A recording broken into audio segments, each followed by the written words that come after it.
आंदोलन जिस प्रकार हम लोगों का शांतिपूर्ण चल रहा था, संवैधानिक तरीके से जो हम अपनी मांग के लिए धरना पे बैठे हैं, वह इसी प्रकार से चालू रहेगा जब तक हमारी मांगों पर सरकार विचार नहीं करती, जब मांगे पूरी नहीं करती। क्या लग रहा है कि आंदोलन का 20वां दिन हो गया है, आंदोलन को कमज़ोर करने की भी कोशिशें हो रही हैं? कोशिशें पहले दिन से ही आंदोलन को कमज़ोर करने की हो रही है, पर छात्रों ने यह जता दिया है कि वो एकजुट हैं और किसी भी प्रकार को तोड़ने फोड़ने या साजिश को छात्रों ने अपनी एकता के दम से ठीक कर लिया, नहीं होने दिया कुछ। जब तक मांगे पूरी नहीं होगी आंदोलन जारी रहेगा। जी जी जी बिल्कुल। सरकार की तरफ से क्या आशा रख रहे हैं? सरकार की तरफ से आशा है कि माननीय मुख्यमंत्री संवेदनशील हैं, हम मुखिया हैं हमारे, जल्द से जल्द हम बच्चों का दर्द समझे, सुने और हमारी मांगे पूरी करें। अगली रणनीति क्या होगी? हमारा जो शांतिपूर्ण प्रदर्शन है वो इसी प्रकार जारी रहेगा। कुछ रचनात्मक कार्य हम लोग दिन में करेंगे। आज मैडम भिखाजी कामा का डेथ एनिवर्सरी है। वो पहली महिला थी जिन्होंने भारत के बाहर भारत का झंडा लहराया था, तो आज उनके सम्मान में हम लोग कुछ न कुछ करेंगे। आज आंदोलन 20वां दिन पहुंच गया है।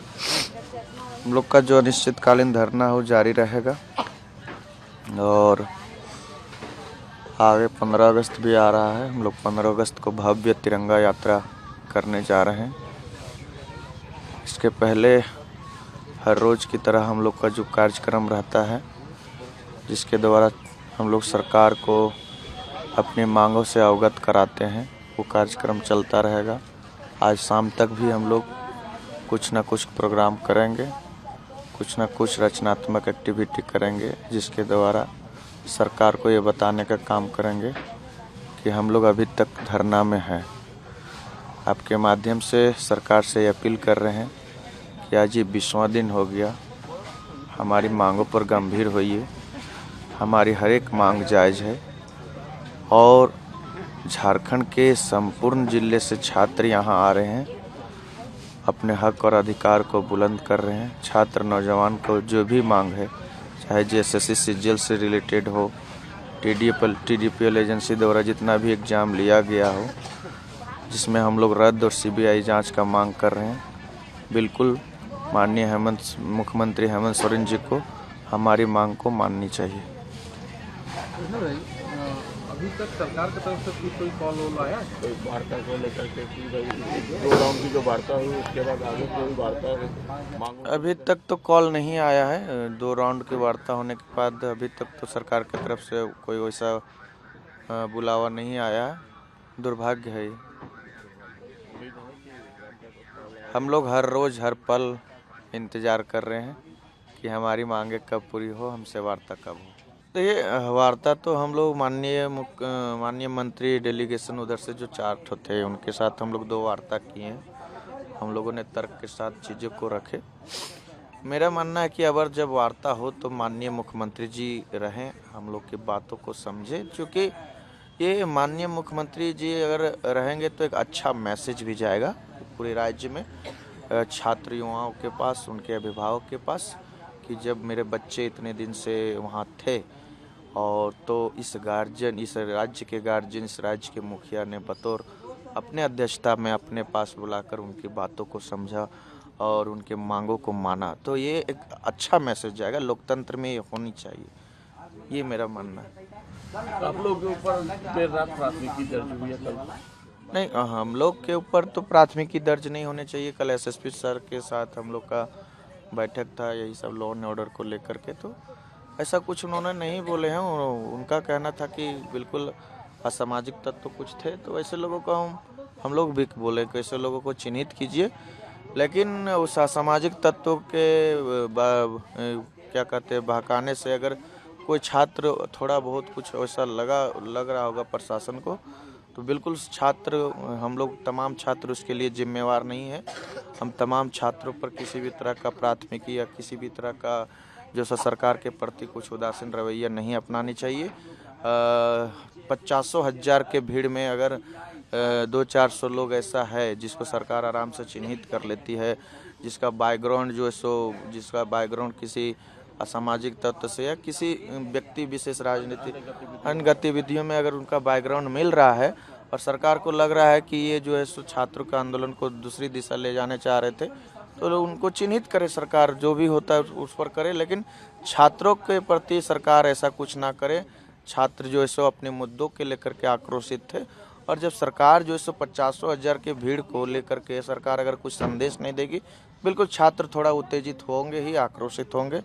इसलिए प्रशासन अपनी काम करे, लेकिन हमारे छात्रों के प्रति नम्रता दिखावे, छात्रों के प्रति अपनी नैतिकता को दिखावे। एक बात और था कि कल 4 मिनिस्टर जो है प्रेस कॉन्फ्रेंस करके बोल रहे थे कि पूरा पॉलिटिशियन हो रहा है, क्या बोलेंगे? आंदोलन जो है एक खास राजनीतिक वर्ग के द्वारा पॉलिटिकल, वही ना, ये आंदोलन जो हम लोग छात्र आंदोलन कर रहे हैं, जहाँ हम लोग को लग रहा था कि पॉलिटिकली हो रहा था, वहाँ से हम लोग अलग किए। हम लोग छात्र हैं, हम लोग को किसी से बैर नहीं है, किसी से दुश्मनी नहीं है, हम लोग को सबका आशीर्वाद चाहिए।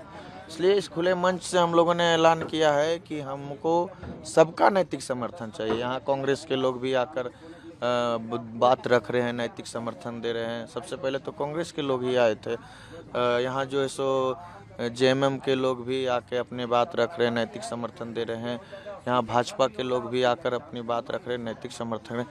चूँकि आपको बता दें, ये सारा चीज़ इसलिए रायता ये फैलाया जा रहा है कि सत्ता पक्ष में कांग्रेस जेएमएम है, विपक्ष में जो सो भाजपा है। अब जब वो जो विपक्ष में रहती है, उनके पास जो है सो सत्ता पक्ष से रिलेटेड ज़्यादा काम नहीं होती, वो दिन रात जनता के साथ ही रहना पसंद करते हैं, जनता के मुद्दों को हाईलाइट करना चाहते हैं। और सरकार के पास तो बहुत काम है, वो तो अपना काम में बिजी रहते हैं जनता के साथ साथ। तो मुझे लगता है कि सत्ता पक्ष, हालांकि पहले कांग्रेस यहाँ आई थी, राहुल गांधी से भी बात हुआ हम लोग का, यहाँ राहुल गांधी जी ने भी हम लोग को नैतिक समर्थन दी। भाजपा के लोग भी आते हैं, विपक्ष के और भी या समर्थन जितने भी सत्ता पक्ष को दिए हैं पार्टी, वो भी आती है, नैतिक समर्थन देती। तो इसको बड़ा जोर से नहीं सरकार को बोलना चाहिए कि जो सो किसी पार्टी विशेष का हो गया। हम लोग देखिए, किसी पार्टी विशेष का झंडा आपको लग रहा है, आपको तिरंगा झंडा ही लग रहा है। तो दूसरी बात है, अगर कोई पार्टी विशेष या कोई विपक्ष या सत्ता पक्ष के लोग छात्रों के आवाज़ के लिए अगर उन लोग भी अपना आवाज़ बुलंद कर रहे हैं, तो इसमें क्या दिक्कत होनी चाहिए? हम लोगों ने तो सबको समर्थन मांगा है, फिर चाहे वो राजनीतिक विशेष व्यक्ति के लोग हो, कोई राजनीतिक व्यक्ति हो, कोई सामाजिक व्यक्ति हो, छात्र युवा हो, आम आवाम हो। ये लड़ाई सत्ता पक्ष और विपक्ष का नहीं है। अगर इसके लिए सत्ता पक्ष और विपक्ष डिबेट कर रही है, इसका मतलब किसी का मंशा छात्रों के साथ नहीं है। ना ही सत्ता पक्ष का मंशा छात्रों के साथ है, ना ही विपक्ष का मंशा छात्रों का साथ है। उन लोग को राजनीति करना है, जो चीज़ हम लोग होने नहीं देंगे। हम लोग पढ़े लिखे छात्र हैं और ये गोल गोल बातों में हम लोग नहीं आने वाले हैं। मेरा मानना है कि ये पेपर लीक, सेटिंग गेटिंग इतना बड़ा कैंसर है, इसको मिल के ख़त्म करना चाहिए। इस पर राजनीतिक भाषण होनी ही नहीं चाहिए। लेकिन इन लोग जो है सो ना, हम जैसे पढ़े लिखे ग्रेजुएट पोस्ट ग्रेजुएट छात्रों को इन लोग जो है सो नहीं लगता है कि इन लोग ना समझ है, समझ नहीं पा रही है। जब छात्र नौजवान अपना तर्क देने शुरू करेंगे और तर्क दे भी रहे, तो ना ही सत्ता पक्ष के पास जवाब होगा, ना ही विपक्ष के पास जवाब होगा। हम छात्र नौजवान जब जागेंगे, तो ना ही सत्ता पक्ष को राजनीति करने का मौका देंगे, ना ही विपक्ष को राजनीति करने का मौका। हमने संविधान पढ़ा है, हमने बाबा साहब को जानता है, हम लोग महात्मा गांधी के रास्ते पर चलने वाले, हम लोग विश्व गुरु को मानने वाले, हम लोग बिरसा भगवान को मानने वाले। इस तरह बातों को गोल गोल घुमाकर जो सो माननीय मुख्यमंत्री जी या झारखंड सरकार जो है सो हमारी मुद्दा को अलग नहीं कर सकती है। हमारी मुद्दा तटस्थ है, और हमारी मुद्दा को लेकर के जो व्यक्ति, आम आवाम, राजनीतिक दल अपना हमारी मुद्दा को नैतिक समर्थन दे रहे हैं, फिर चाहे वो सत्ता पक्ष हो विपक्ष हो, सबका स्वागत है। हम तो कहेंगे माननीय मुख्यमंत्री जी, आप भी नैतिक समर्थन दीजिए छात्र हित में। मांग आपकी, जो हम लोग का जो मांग आपसे हो तो होता आप कीजिएगा, लेकिन एज ए इंसानियत के तौर पर, एज ए जिम्मेवार व्यक्ति के तौर पर आप नैतिक समर्थन दीजिए कि बिल्कुल छात्रों का मुद्दा जायज़ है। देश भर में जो से पेपर लीक जो हो रहा है, ऐसे आंदोलन होनी चाहिए।